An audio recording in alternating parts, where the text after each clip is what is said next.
नमस्कार, आदाब, जय भीम, सत श्री अकाल। मैं हूँ माजिद सिद्दीकी और आप देख रहे हैं फोकस हिंदुस्तान न्यूज़ चैनल। आज की ख़ास खबरें सब्सक्राइब करें, लाइक करें, शेयर करें। फिर आऊँगा एक ताज़ा खबर को लेकर माजिद सिद्दीकी।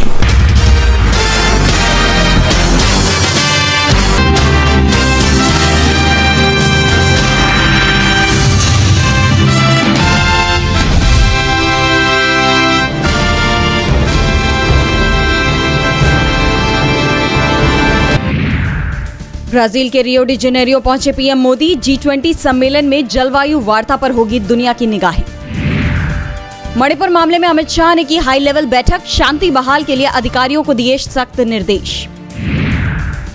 झारखंड के दूसरे चरण और महाराष्ट्र विधानसभा चुनाव के लिए प्रचार का आज आखिरी दिन, 20 नवंबर को डाले जाएंगे वोट।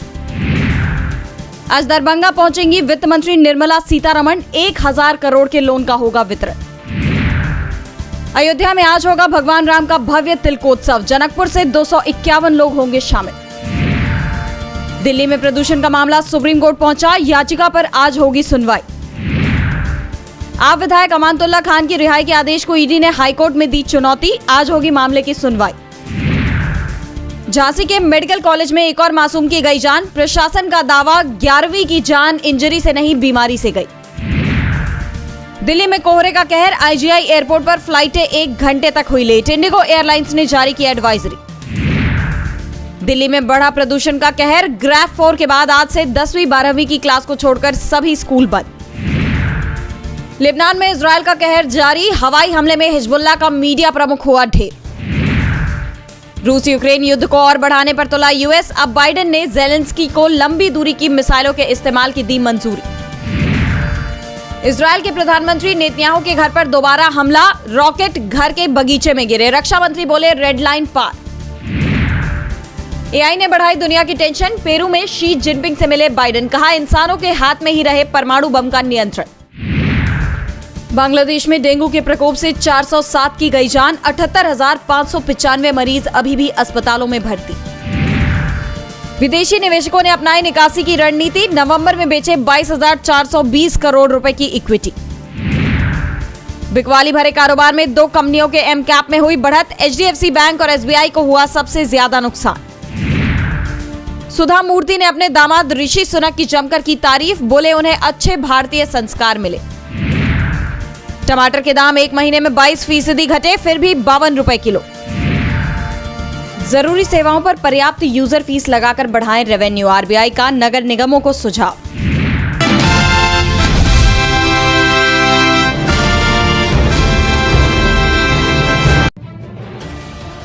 महाराष्ट्र चुनाव को लेकर इस वक्त राजनीतिक पारा हाई है। इसी बीच बारामती में प्रचार करने के लिए पहुंचे उप मुख्यमंत्री अजित पवार ने एक बार फिर चाचा शरद पवार को छोड़ने के पीछे की वजह बताई। महाराष्ट्र के उप मुख्यमंत्री अजित पवार ने रविवार को अपने चाचा शरद पवार को छोड़ने के पीछे की वजह बताते हुए कहा कि उन्हें एनसीपी के संस्थापक और अपने चाचा शरद पवार से इसीलिए अलग होना पड़ा क्योंकि पार्टी के सभी विधायक अपने क्षेत्रों में रुके हुए विकास कार्यों को पूरा करने के लिए एकनाथ शिंदे नेत महायुति सरकार में शामिल होना चाहते थे, जबकि वो यानी कि शरद पवार इस बात के लिए राजी नहीं थे। अजित पवार ने जनता के सामने अपना पक्ष रखते हुए कहा, आप सोच रहे होंगे कि मुझे इस उम्र में पवार साहब को नहीं छोड़ना चाहिए था। मैंने साहब को नहीं छोड़ा। मैंने उनसे कहा कि ये सभी विधायकों की राय है कि हमें शिंदे सरकार में शामिल होना चाहिए क्योंकि हमने महाविकास अघाड़ी सरकार के तहत जिन विकास कार्यों को मंजूरी दी थी उन्हें रोक दिया गया है। विधायकों ने सरकार में शामिल होने के प्रस्ताव के समर्थन में हस्ताक्षर भी की, लेकिन पवार साहब नहीं माने। बारामती क्षेत्र में अजित पवार ने जनता से समर्थन मांगते हुए कहा, आपने लोकसभा चुनाव में शरद पवार और उनकी बेटी और सांसद सुप्रिया सुले का समर्थन किया था, जिससे सुप्रिया यहाँ से जीत गई थी। अजित ने कहा कि अब मुझे समर्थन दीजिए, मैं यहाँ कल एक रैली में भाग लूंगा और पवार साहब भी एक रैली करेंगे। मैं आपके सामने अपने विचार रखूंगा, आप फैसला करिए कि भावी पीढ़ियों की खातिर किसे वोट करना है। अजित पवार 1991 से बारामती सीट से विधायक रहे हैं। पिछले साल जुलाई में अजित पवार अपने चाचा एनसीपी की पार्टी के 8 विधायकों सहित पार्टी से अलग हो गए थे, जिसके बाद एनसीपी 2 धड़ों में बढ़ गई थी। निर्वाचन आयोग के फैसले के बाद अजित पवार को पार्टी का नाम और चुनाव चिन्ह घड़ी मिल गया था, जबकि शरद पवार की अगुवाई वाले धड़े का नाम एनसीपी एसपी रखा गया और उसे तुरही बजाता व्यक्ति का चिन्ह दिया गया। लोकसभा चुनाव 2024 में अजित पवार पार्टी का बहुत बुरा हाल रहा। बारामती सीट पर उप मुख्यमंत्री ने अपनी पत्नी को उतारा, जिससे घर की लड़ाई दुनिया के सामने आ गई। इस चुनाव में शरद पवार की बेटी सुप्रिया सुले की जीत हुई। कहा जा रहा था कि शरद पवार की उम्र और उनकी वरिष्ठता को देखते हुए लोग अजित पवार की बगावत से नाराज थे, इसलिए उनकी पत्नी यहाँ से नहीं जीत पाई।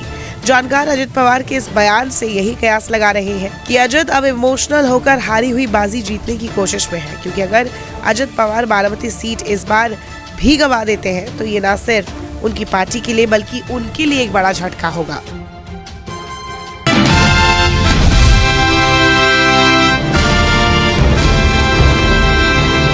बटेंगे तो कटेंगे नारे की गूंज अब महाराष्ट्र तक सुनाई दे रही है। बता दें कि महाराष्ट्र में अंतिम दौर के चुनाव प्रचार के बीच सियासी हमले तेज हो गए हैं। मुंबई में रैली के दौरान शिवसेना यूबीटी चीफ उद्धव ठाकरे ने बीजेपी के बटेंगे तो कटेंगे नारे पर पलटवार किया। उद्धव ने कहा कि जो हमला करेगा उसे हम काटेंगे। इस तरह के भड़काऊ नारे महाराष्ट्र की एकता और विविधता के खिलाफ है। इसी के साथ उन्होंने बीजेपी पर आरोप लगाया कि वह सांप्रदायिक माहौल बनाकर राजनीति कर रही है। महाराष्ट्र का इतिहास सद्भाव और एकता का रहा है और ऐसे नारे केवल नफरत फैलाने के काम करते हैं। तो वहीं यूपी में भी इस नारे को लेकर योगी और सपा प्रमुख अखिलेश यादव के बीच जुबानी जंग तेज हो गई है।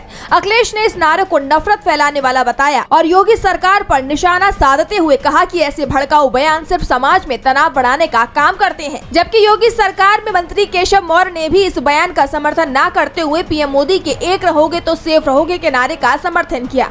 हालांकि मौर्य के इस बयान के बाद राज्य की सियासत गर्मा गई और अगले ही दिन मौर्य योगी के बयान का समर्थन करते दिखे। ऐसे में अभी देखना दिलचस्प होगा कि योगी के इस नारे का पार्टी को कितना फायदा मिलेगा या फिर नुकसान।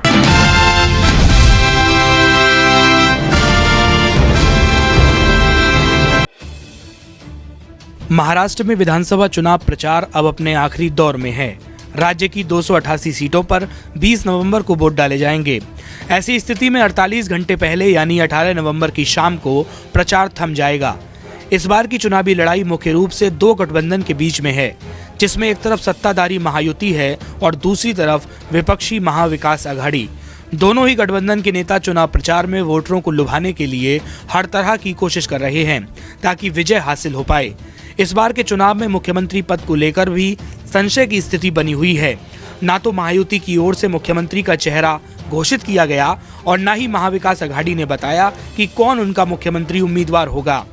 मुख्यमंत्री के नाम को लेकर स्थिति स्पष्ट न होने की वजह से महायुति और महाविकास अघाड़ी दोनों में इसके लिए कई दावेदार माने जा रहे हैं।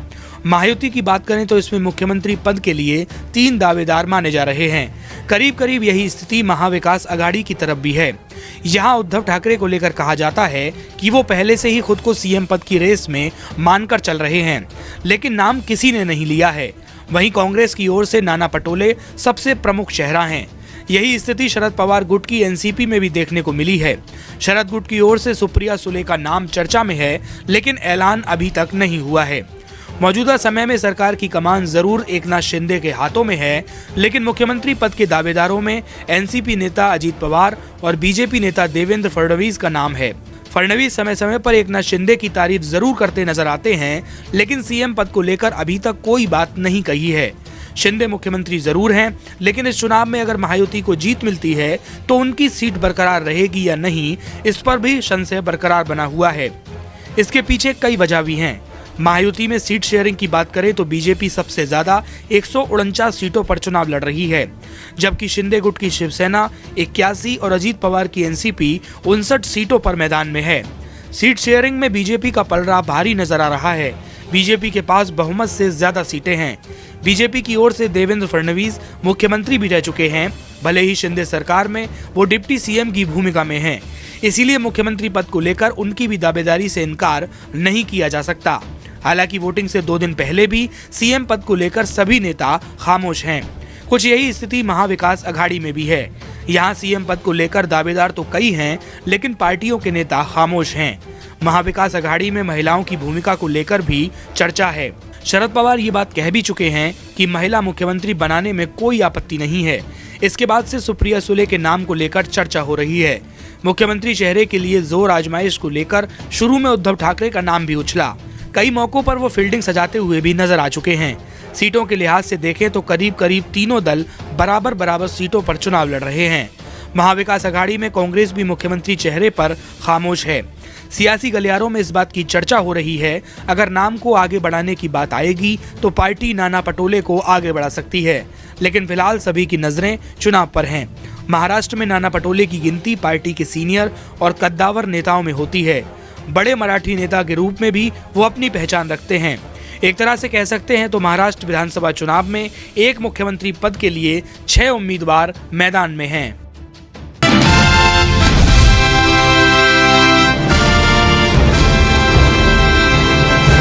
महाराष्ट्र का जो चुनाव है विचारधारा का चुनाव है और 1-2 अरबपति और गरीबों के बीच में चुनाव है। अरबपति चाहते हैं कि मुंबई की ज़मीन उनके हाथ चले जाए। एस्टिमेट है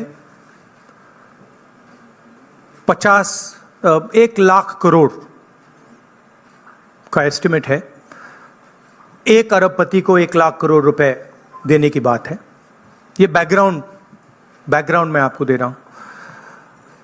हमारी सोच है कि महाराष्ट्र के किसानों को, गरीबों को, बेरोजगार युवाओं को मदद की ज़रूरत है।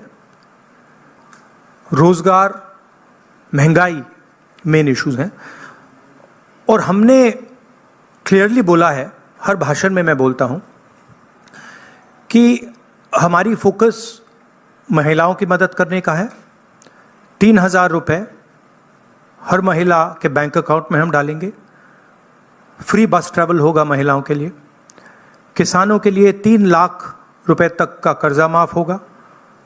सोयाबीन के 7,000 रुपये प्रति क्विंटल। प्याज के किसानों के लिए फेयर प्राइस कमेटी।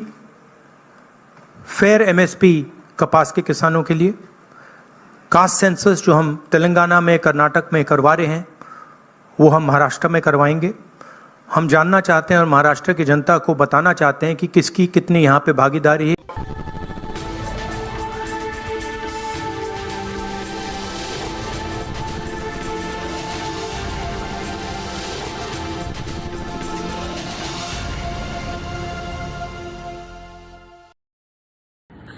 दोस्तों आज मैं आपको बताने वाला हूं कि अगर आपकी बॉडी में मैग्नीशियम की डेफिशिएंसी हो जाए तो आपको क्या क्या प्रॉब्लम हो सकती है। सबसे पहले इंसोमेनिया, नींद ना आना, स्लीपिंग डिसऑर्डर, इंसान सारी रात करवटें बदलता है, नींद नहीं आती, स्ट्रेस लेवल, एंजाइटी बढ़ जाती है इससे, क्योंकि कोर्टिसोल हार्मोन को रोकने में मदद करता है। और अगर आपकी बॉडी में मैग्नीशियम नहीं है तो कोर्टिसोल बढ़ जाता है, जिसकी वजह से स्ट्रेस और एंजाइटी हो जाती है।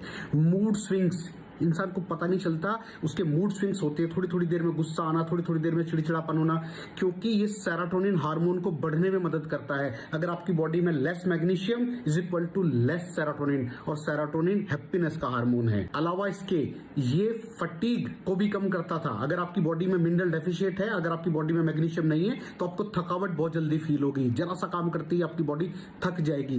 पुअर डाइजेस्टिव सिस्टम, ये डाइजेस्टिव सिस्टम को भी मैनेज करने में बड़ा शानदार रोल प्ले करता है। और अगर इसकी डेफिशिएंसी है तो कॉन्स्टिपेशन, डायरिया जैसी प्रॉब्लम हो जाती है। माइग्रेन, बहुत खतरनाक प्रॉब्लम है माइग्रेन। अगर डेफिशिएट है आपकी बॉडी मैग्नीशियम से तो आपको माइग्रेन की प्रॉब्लम भी हो सकती है। ब्लड प्रेशर, अगर आपकी बॉडी में मैग्नीशियम कम है तो आपको ब्लड प्रेशर की प्रॉब्लम हो सकती है। इरेगुलर हार्ट बीट, ये हार्ट बीट का बढ़ जाना, कम हो जाना, बढ़ जाना, कम हो जाना, मैग्नीशियम डेफिशिएट होने की निशानी है। ऑस्टियोपोरोसिस, बोन हेल्थ वीक हो जाती है, क्योंकि आपकी बॉडी का 60% जो मैग्नीशियम है वो आपकी बोन्स के अंदर होता है। अगर आप बाहर से मैग्नीशियम नहीं ले रहे हैं तो आपकी बॉडी जो है वो हड्डियों में से लेना शुरू कर देती है, जिसकी वजह से ऑस्टियोपोरोसिस की प्रॉब्लम भी हो सकती है, आपकी हड्डियां कमजोर हो जाती हैं। और मसल क्रैम्पिंग, मसल क्रैम्प, नस पे नस का चढ़ जाना, मसल्स पे अकड़ जाना, बिल्कुल चलना मुश्किल हो जाता है। तो मसल क्रैम्पिंग भी तभी होती है जब आपकी बॉडी में मैग्नीशियम की डेफिशिएंसी हो। और दोस्त, हमारे यहाँ 90% से ज्यादा लोग मैग्नीशियम डेफिशिएंसी के शिकार हैं। कहां से मिलेगा मैग्नीशियम, कितनी मात्रा में लें, किस क्वालिटी का लें? तो उसका जवाब है वेस्टीज प्राइम CMD। इसके अंदर आपको भरपूर मात्रा में मैग्नीशियम मिलेगा, आपकी सारी प्रॉब्लम सोल्व हो जाएगी। Thank you so much. दर्शकों, देख लिया आपने हमारे वीडियो को। हमें खुशी होगी कि आपने हमारे न्यूज़ को लाइक किया और दूसरों को शेयर किया। अगर अभी तक हमारे चैनल फोकस हिंदुस्तान को सब्सक्राइब नहीं किया है तो तुरंत सब्सक्राइब करें, कमेंट करें और बेल आइकॉन को प्रेस करें। हम हाजिर हैं खबर के लिए।